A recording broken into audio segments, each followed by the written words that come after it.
I just want to document this. I want to explain to you bakit kami walang amoy. In 2002, we became the biggest lettuce supplier of McDonald's for the whole country. Pero may problema yan. They test their lettuce, papadala sa Hong Kong for any disease. Most of the farm, merong langaw. Di ba? Most piggery, malangaw yan. Wala kaming langaw. Yeah? Pero in the past, malangaw kami, mabaho kami, until we discovered the power of tithing. Anong power of tithing? Punta akong Korea, prayer tour. Pumunta kami sa isang Presbyterian church na 1 hour and a half from Seoul. So, ibig sabihin, probinsya siya. The church was so big, 80,000 members. Ang kwento nun, the pastor was kicked out 7 times in Seoul, so pumunta siya sa probinsya. Sa probinsya, nagtayo siya ng church with 7 poor farmers. 20 years after, they had 80,000 members. And yung lugar, very, very progressive. So, sabi ko dun sa pastor na host namin, Pastor, I'd like to see the same thing happen to my community. So this is what I did, Pastor. I hired a full-time teacher going around teaching people about Jesus, hoping that when they are saved, God will bless them. Sabi ng pastor sa akin, wrong strategy. Di ba yun ang strategy na yun, di ba? Wrong strategy. Ang gulat ako, anong wrong strategy? Sabi niya sa akin, this is what you should do. You teach your people, tao mo, hindi yung tao sa labas. You teach your people about Jesus. And then teach them to obey, especially tithing. So problema yon, tithing. During the time, ang sweldo namin, 60 pesos a day. Hihingan mo ng 6 pesos to tithe. Problema, di ba? Okay?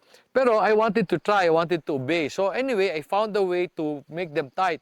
Yung bigas nila was 8 pesos more expensive kasi may tracking.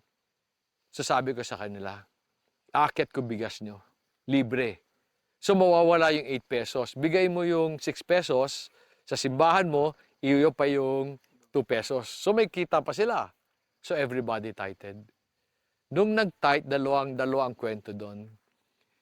We started November 2002. We used to produce 1.5 tons of lettuce in a certain area. One area, 1.5 tons.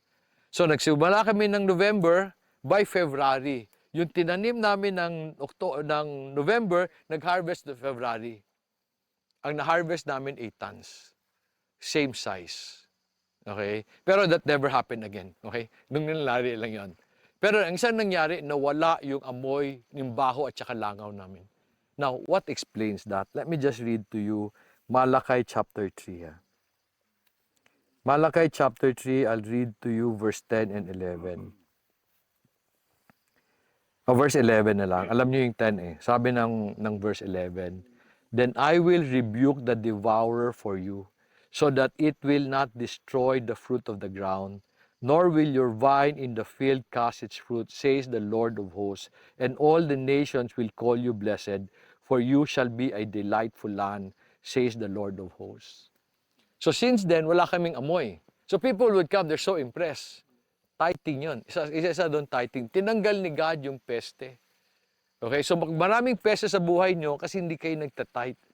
Okay? Kaya maraming nagkakasakit.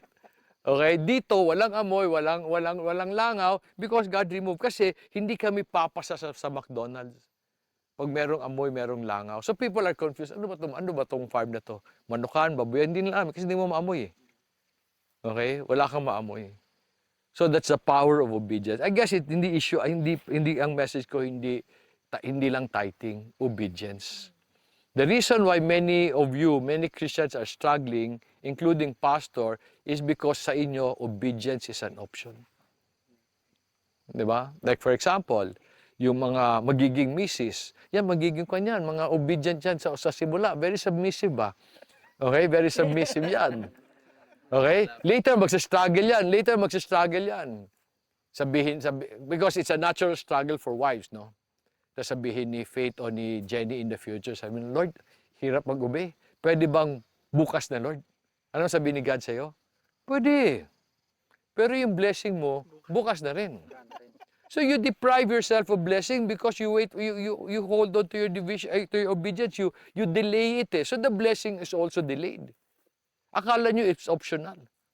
It is not optional. So that's the reason why many of you are struggling. You are not obedient. Namimili kayo ng i-obey.